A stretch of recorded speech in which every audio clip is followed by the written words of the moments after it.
Coming up on Cron 4 News. Each one of these doors here with a porch, what is this for somebody? This is safety and security. We get an exclusive look inside the newest homeless shelter in San Jose, and then... Do you think they have it all wrong? Do you think they have a misunderstanding? I do. In fact, I think this policy will save lives. We sit down with San Jose Mayor Matt Mahan one-on-one about all his latest and controversial proposals on homelessness. We're now at a point where we can start to introduce the other side of the accountability coin. And then hear what Mayor Mahan has to say when we ask him this question. Are you considering a run for higher office like governor? It's all coming up in the next 20 minutes.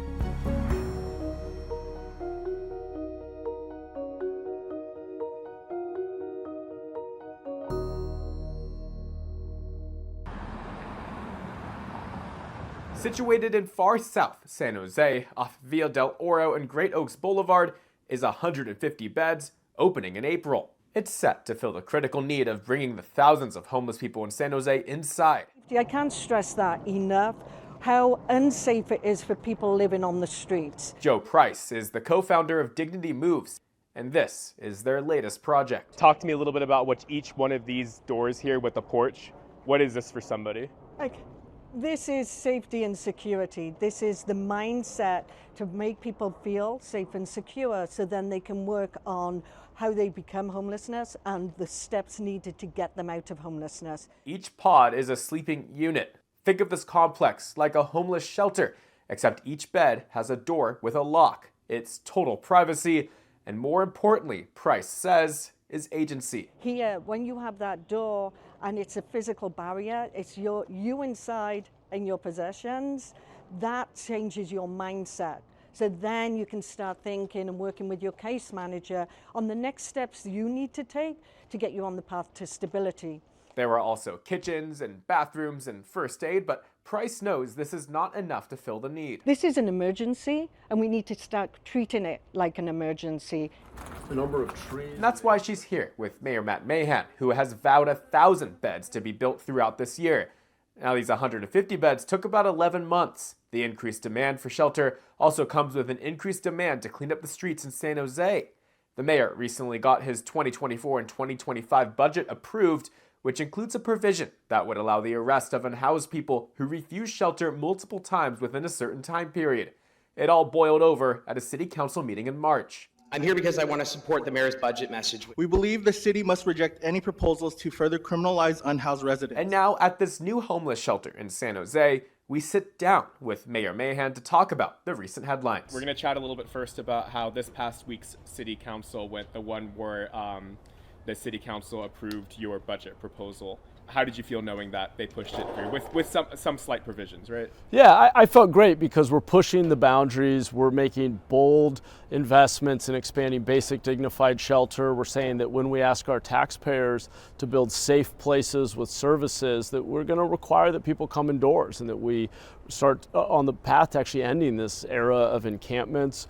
We put in the budget message this proposal that we don't give raises without results for elected officials and senior administrators. So I'm trying to push the city forward, push the envelope, and the fact that we were able to get 7 votes out of 11 to fight for bold change is a win. So I felt good coming out of the meeting. And there were some provisions, right, that the proposal to arrest certain unhoused individuals if they are resistant to shelter a certain number of times within 18 months. That's going to be voted on later, right? So the way that it works is in the initial March budget message, we lay out a vision for where we want to take the city. The council either agrees with that direction or doesn't. In this case, we moved that forward with a majority vote. And then the policy details have to be worked back. Council has an opportunity to have more discussion and deliberation and then ultimately confirm that direction by June when we lock in the budget.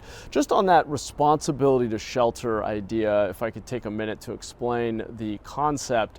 What we're doing right now in San Jose is making a historic investment in expanding basic dignified shelter. We're adding over 1,000 new safe and managed places, mostly individual rooms with a door that locks, dignified interim housing with on-site services. These are low barrier communities. You can come with your partner, your pet, your belongings. There's no strict sobriety requirement that we don't allow drug use or alcohol use on site.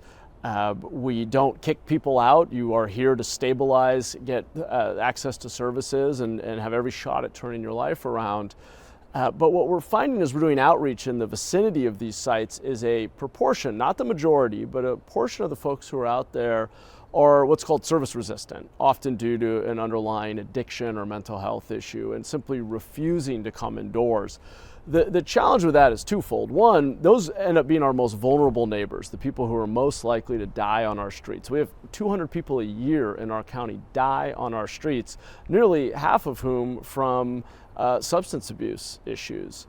And so what we're trying to do is create some accountability for coming indoors. Now, when I talk about pressing charges for trespassing, the idea is if we have repeatedly offered you dignified interim housing in the vicinity of your encampment and you're repeatedly refusing, our only tool that's left is to press charges for trespassing and petition the court to get you into a behavioral health court so that you can get in front of a judge like Judge Manley, who runs our drug court, and have an opportunity for that judge to mandate treatment, to find some other pathway for you, because at that point the city is out of tools. We don't have any more tools, and we need to get you into the care of the county. I don't anticipate people spending any time in jail as a result of this, so much as being in a court, having a judge say, you need help and I'm gonna mandate treatment because you're refusing housing, even when the taxpayers are spending tens of millions of dollars to provide housing and supportive services.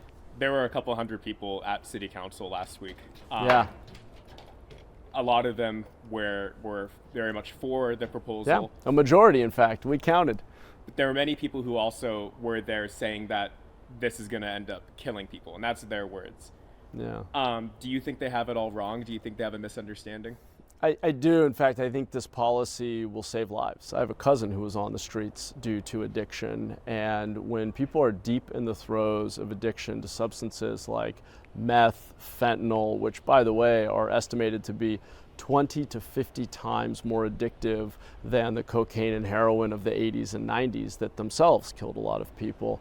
When folks are deep in the throes of addiction to those kinds of substances, refusing housing, refusing services, being unable to make rational decisions about your own self-care, us being able to intervene and do our best to hold you accountable for, at a minimum, coming indoors is much more likely to save your life than allowing you and enabling you to continue in a cycle of addiction on our streets.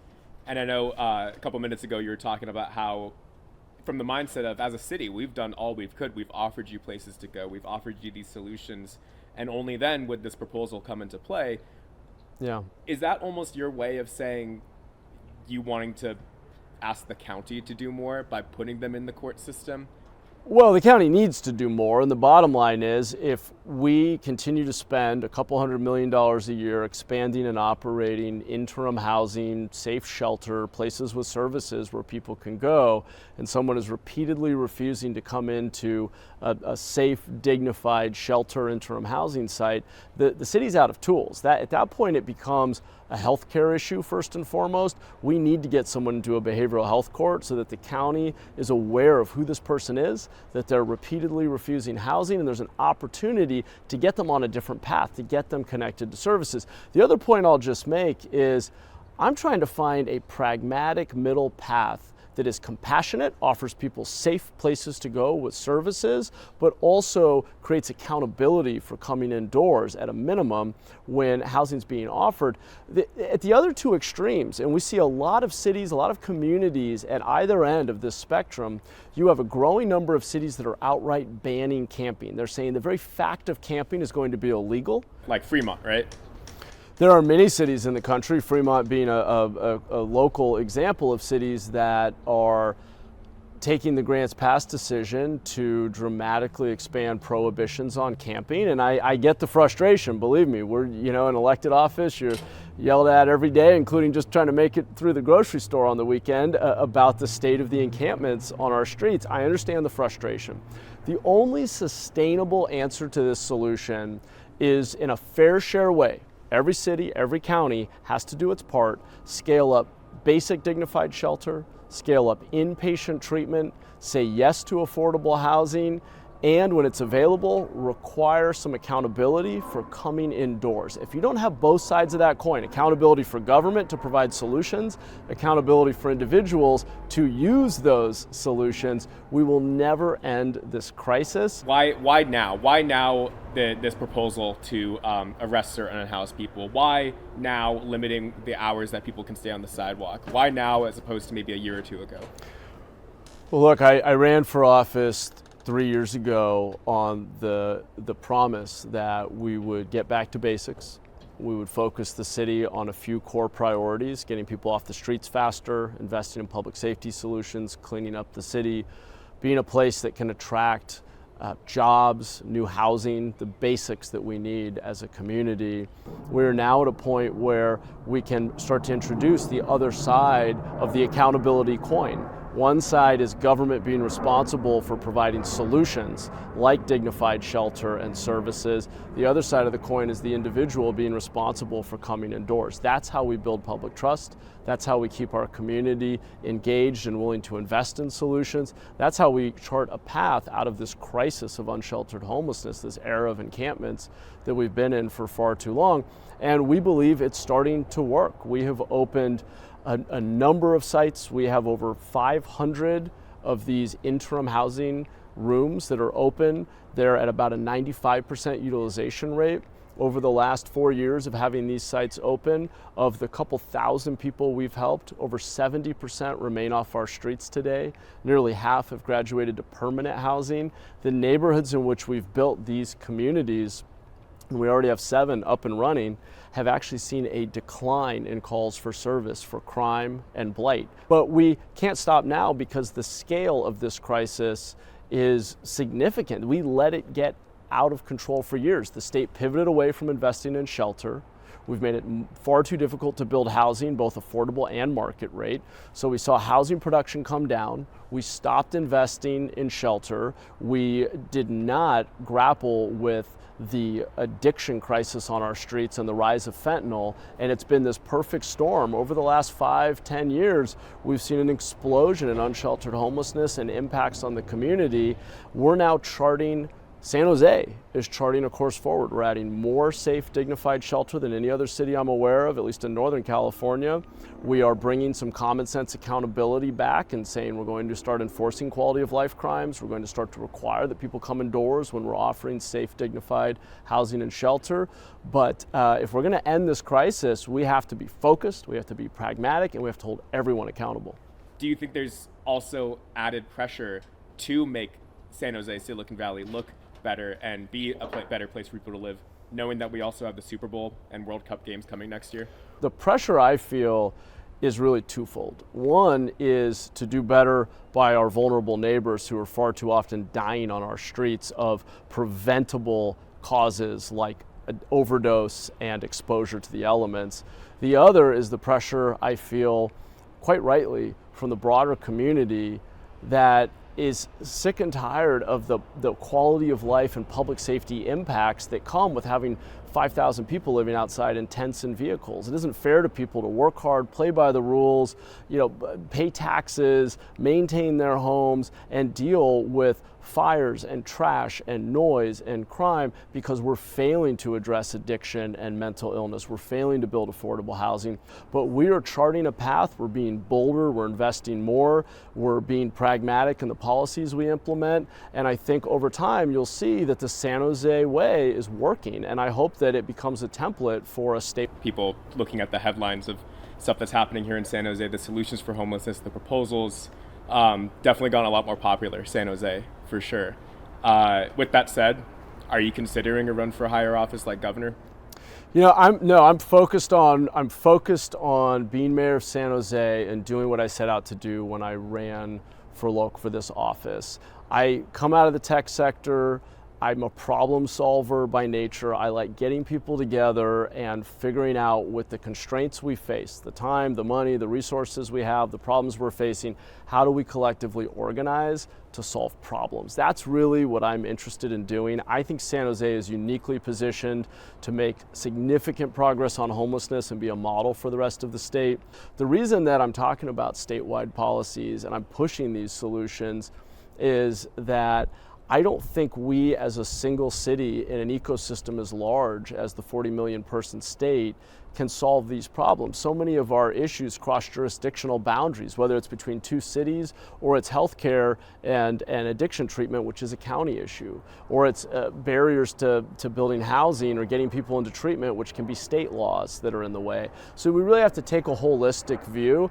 I'm just trying to give voice to what the problems are in their totality and what it will actually take from city, state, and county to solve it.